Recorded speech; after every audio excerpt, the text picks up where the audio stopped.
पूरे का पूरा निज़ाम जो है कायम है। अब अकीदा तकदीर से हमें समझ के आती है, ये एक डिटेल टॉपिक है। इसके लिए मैं आपको 3-4 किताबें रिकमेंड कर देता हूँ।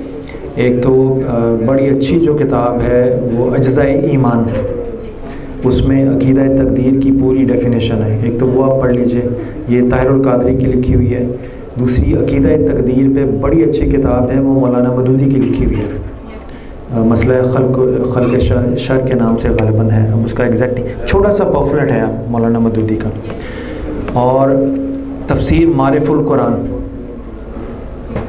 उसमें सूरह बकरा में ग़ालिबन आप उसकी फ़हरिस्त उन्मानात जो होती है ना शुरू में तफसीर में, कि इसमें किन किन मौज़ूआत पे डिस्कशन हुई है, अगर आप उसको देख लें तो उसमें आपको पूरा मिल जाएगा।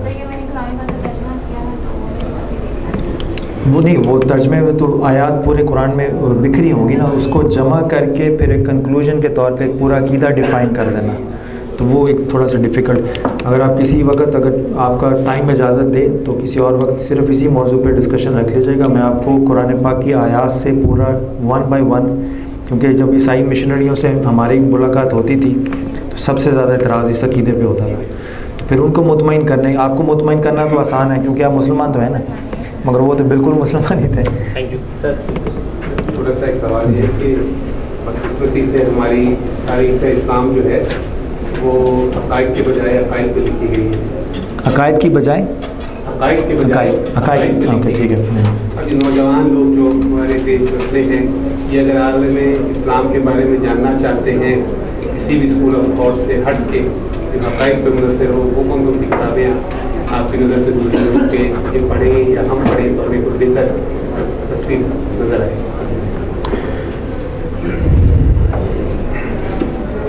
ओके, आपने फरमाया कि मोस्टली किताबें जो हैं वो हक़ाइक़ की बजाय अकायद पर लिखी गई हैं तारीख़ इस्लाम के हवाले से। तो दोनों फील्ड्स हैं तारीख़ इस्लाम में, कुछ अकीदे की डिटेल के ऊपर लिखी गई हैं, उसको तारीख़ से साबित किया गया है। हक़ाइक़ पे बरसगीर पाक व हिंद में आपको बड़ी कम किताबें मिलेंगी, और हक़ाइक़ से मुराद आम तौर पे जो पब्लिक परसेप्शन है कि हम कोई ऐसी बात निकालें जो साबित कर सकें कि 1400 साल से नहीं थी तो हम उसको हकीकत समझेंगे। हालांकि अल्हम्दुलिल्लाह इस्लाम में तारीख़ भी काफ़ी हद तक महफूज है और बहुत हद तक महफूज है। 3-4 किताबें हैं। एक तो काजी सैयद सुलेमान मंसूरपुरी की किताब है सीरतुन नबी, काजी सैयद सुलेमान मंसूरपुरी की सीरतुन नबी, एक तो आप ये पढ़ लीजिए, बहुत अच्छी है। सीरत इब्ने इसहाक़, उसका उर्दू तर्जमा भी है, आप वो भी पढ़ लीजिए। उसके बाद मौलाना मदूदी की है सीरतुन नबी, वो भी अच्छी किताब है, वो इंटेलेक्चुअल पॉइंट ऑफ व्यू से लिखी गई है, वो भी पढ़ लीजिए। एक्चुअली सीरत पे जो किताबें लिखी हैं वो मुख्तलिफ़ कैटेगरीज़ में डिफ़ाइन होती हैं। हर आदमी ने जो सीरत के हवाले से किताब लिखी है तो हज़ूर सल्लल्लाहु अलैहि वसल्लम की शख्सियत के किसी ख़ास पहलू को मद्देनज़र रख के लिखी है, और पूरी किताब भी उसी हवाले से है। तो इसलिए आपको सारे हक़ाइक़ पढ़ने के लिए एक किताब कोई नहीं मिलेगी, बल्कि आपको मुख्तलिफ़ एंगल से जो किताबें लिखी हैं हज़ूर सल्लल्लाहु अलैहि वसल्लम की सीरत पर, आप पढ़ने से पहले ये डिसाइड करें कि आप तारीख़ इस्लाम में तारीख़ का कौन सा पहलू पढ़ना चाहते हैं। सारा पहलू किसी ने कवर नहीं किया, अदरवाइज़ फिर वो बड़ी मोटी किताबें भी हैं। तारीख़ तिबरी है, तारीख़ इब्ने कसीर है, जो क्लासिकल अरबिक में लिखी गई हैं और उर्दू तर्जमे भी हैं। अगर आपके पास हिम्मत है तो वो पढ़ लें। मैंने इसलिए कोशिश करके वो नहीं पढ़ सका कि उनकी प्रिंटिंग इतनी घटिया है कि वो आँखों को इतनी तकलीफ़ देती हैं कि मुश्किल से पढ़ सकते हैं। मुकदमा इब्ने खल्दून आप ज़रूर पढ़ लीजिए, वो भी अच्छी बुक है। सीरतुन नबी पे तो नहीं है, मगर सीरत को समझने के लिए बुनियादी जिन चीज़ों की ज़रूरत है वो आपको उसको समझने में मदद देगी। तो इसी तरह हमारे उर्दू ज़ुबान में मुख्तलिफ़ लोगों ने जो सीरत पे किताबें लिखी हैं, आप उनका मुताला करो। आप ये देखें, 2 चीज़ें डिसाइड करें। आप तारीख़ में से जो सीरतुन नबी पे है, आप क्या ढूंढना चाह रहे हैं, पहले तो वो डिफ़ाइन कर लें।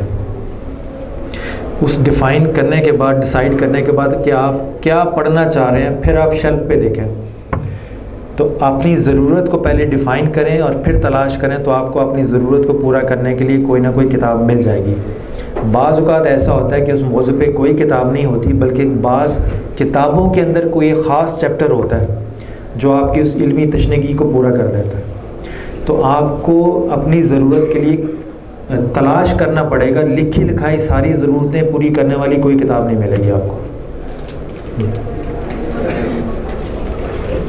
सर मेरा एक क्वेश्चन, ये आखिरी क्वेश्चन जी, ओके। अच्छा, एक और सर मेरा एक क्वेश्चन है, शायद सर मुझे इस मैसेज में वो नहीं करना चाहिए जी। लेकिन मैंने कई जगह पे ये क्वेश्चन किया है लेकिन मैं आज तक इनसे सेटिस्फाई नहीं। मेरे लिए मुश्किल हो गया। हाँ सर, शायद आपके पास आंसर हो लेकिन सर मैं आज तक सेटिस्फाई कैसे नहीं हुआ। मैं ये चीज़ को पहले क्लियर जी करूँ। सर वो क्वेश्चन कुछ यूँ है कि बीइंग अ मुस्लिम, सर हमारे इस चीज़ पे अकीदा है कि सर हम जब मरते हैं ना, हमारी जगह का, ठीक है, हमने किस जगह मरना है, किस तरह मरना है और किस टाइम पे मरना है, ठीक है सर ये तीनों चीज़ें डिसाइड, ठीक है। फिर सर ऐसा क्यों होता है कि अगर मैं यहाँ से पिस्टल निकालता हूँ और फायर करता हूँ, 3 बंदे बैठे हैं, किसी एक बंदे को लग जाता है और वो बंदा मर जाता है, दैट्स मीन कि उस बंदे की अगर मौत हुई है तो वो इस बेस पे हुई है कि उस बंदे ने उसी जगह पे मरना था, उसी टाइम पे मरना था और मेरे हाथों ही मरना था। तो सर फिर इस्लाम या कोई भी हमें सजा किस चीज़ की देता है, तो इसमें हमारा कसूर क्या है? मैंने वही तो बता दी ना, इख्तियार है आपके पास पिस्टल निकाल के फायर करने का। सर इख्तियार बिल्कुल है सर, मैंने कहा मैं आज तक कहीं से सेटिस्फाई नहीं हुआ। मैं भी नहीं कर सकूँगा, बेफिक्र है। Thank you sir. अच्छा, उसकी मैं आपको अच्छा आपने सवाल कर दिया, ठीक है ना। अब इसमें एक थोड़ी सी एडवाइस है। अच्छा, अगर आप मैं थोड़ा सा खामोशी से, इसमें एक एडवाइस है। सवाल इन्होंने किया है मगर मैं जवाब सबके लिए देना चाह रहा हूँ। आप ज़िंदगी में कितने सक्सेसफुल होंगे इसका फ़ैसला इस बात पर है कि आप कितने अच्छे क्वेश्चन अपने लिए डिज़ाइन करते हैं। आप हो सकता है सारी उम्र इससे मुतमईन ना हो किसी के जवाब से। आप ये डिसाइड करें कि आप सारी उम्र इत्मीनान तलाश करते रहेंगे या कोई और रास्ता तलाश करेंगे अपने आप को इम्प्रूव करने का।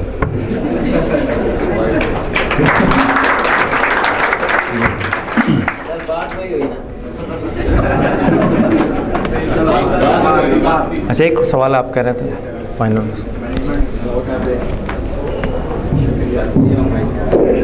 सर आपने शुरू में एक पूर्वी माशरे का बताया कि एक अच्छा शहरी को बनाते हैं और इस्लाम में बताया वो अच्छा इंसान बना। आपके लेक्चर के 2 हिस्से हैं, गुड HR प्रोफेशनल और पर्सनल प्रोफेशनल डेवलपमेंट। तो अच्छा HR प्रोफेशनल बनने के लिए क्या ज़रूरी है, अच्छा शहरी या अच्छा इंसान, या दोनों का भी ताल्लुक इसके साथ? अच्छा, ओरिजिनली मैंने टॉपिक 2 अलग-अलग भेजे थे मगर बाद में भेजा था how to become a good professional development का। तो वो प्रिंटिंग में शायद ऊपर नीचे हो गए, तो वो दोनों मुझे कवर करने पड़े। अच्छा HR मैनेजर बनने के लिए जितनी बातें की ये सारी ज़रूरी हैं, क्योंकि जब आप अच्छा HR मैनेजर होंगे तो आपके स्टाफ में हर मसलक के लोग होंगे और हर मज़हब के लोग होंगे। तो आप अगर मज़हब की ऐनक लगा के उनको देखना शुरू करेंगे तो हो सकता है किसी को आप प्रमोट कर दें और किसी की प्रमोशन ब्लॉक कर लें। तो अच्छा HR मैनेजर बनने के लिए ज़रूरी है कि इंसान को बहैसियत इंसान देखने की आदत डेवलप करें, और वो तभी मुमकिन है कि आप मसलक की कैसे आज़ाद हो के दीन की दायरे में आ जाए। जब आप दीन के दायरे में होंगे तो हर मुसलमान को हर इंसान को इंसान समझना बहुत ज़रूरी है। फिर उसमें 2 किस्में हो जाएंगी, एक मुसलमान और एक गैर मुस्लिम। मगर आप ये देखें, जिस गैर मुस्लिम को शायद आप मुसलमान होने की वजह से पसंद नहीं कर रहे, उसका खालिक भी तो वही है जिसने मुसलमान पैदा किए या इस्लाम पैदा किया।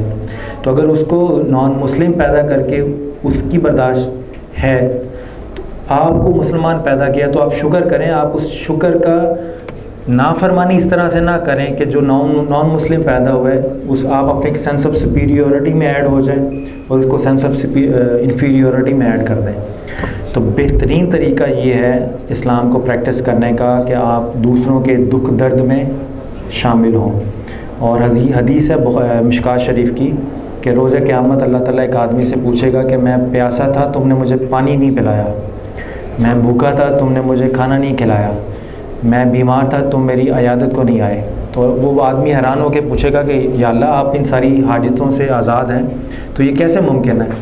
तो अल्लाह ताला फरमाएंगे कि तुम्हारे पहलू में, तुम्हारे हमसाए में एक शख्स भूखा था, तुम उसको खाना खिलाते तो मुझे पास पाते, अगर उसकी अयादत करते तो मुझे पास पाते, अगर उसको पानी पिलाते, उसकी प्यास ख़त्म करते तो मुझे पास पाते। तो इस हदीस ने डिफ़ाइन कर दिया कि अल्लाह को पाना हो तो दूसरों के दुख दर्द शेयर किया करें। तो किसी ऑर्गेनाइजेशन में दूसरों के दुख दर्द को शेयर करने के लिए एक तो डिपार्टमेंटल पोजीशन है और HR मैनेजर की पोजीशन इसलिए भी इम्पॉर्टेंट हो जाती है कि वो सारे डिपार्टमेंट को असिस्ट कर रहा होता है, तो दुख दर्द को शेयर करने की कैपेसिटी में इजाफा हो जाता है जब आप अच्छा HR मैनेजर हो। तो आप अच्छा मुसलमान बनने के लिए ज़रूरी नहीं मोहल्ले में या मस्जिद में जाके भी अच्छा मुसलमान बने, आप अपनी पोजीशन पे बैठते हुए अपने दूसरों के दुख दर्द शेयर करके उनके काम आके खुदा की कुर्बत उस पोजीशन पे भी बैठ के हासिल कर सकते हैं जो दूसरे लोग तबलीग के ज़रिए करते हैं। तो वो शोबा भी अच्छा है और ये शोबा भी अच्छा है। ठीक है, थैंक यू। और आखिर में मैं मोहतरमा हामिद कहने लगा था।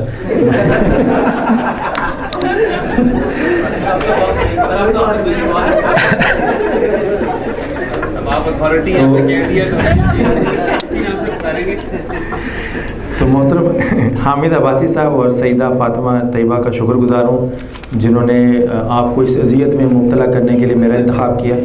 तो अल्लाह ताला इनके दर्जात बुलंद करो और आपकी फ़ैकल्टी के जितने भी असातिज़ा और सीनियर मौजूद हैं उनका भी शुक्रगुज़ार हूँ कि उन्होंने अपने तशरीफ़ ला के मुझे भी इज़्ज़त बख्शी।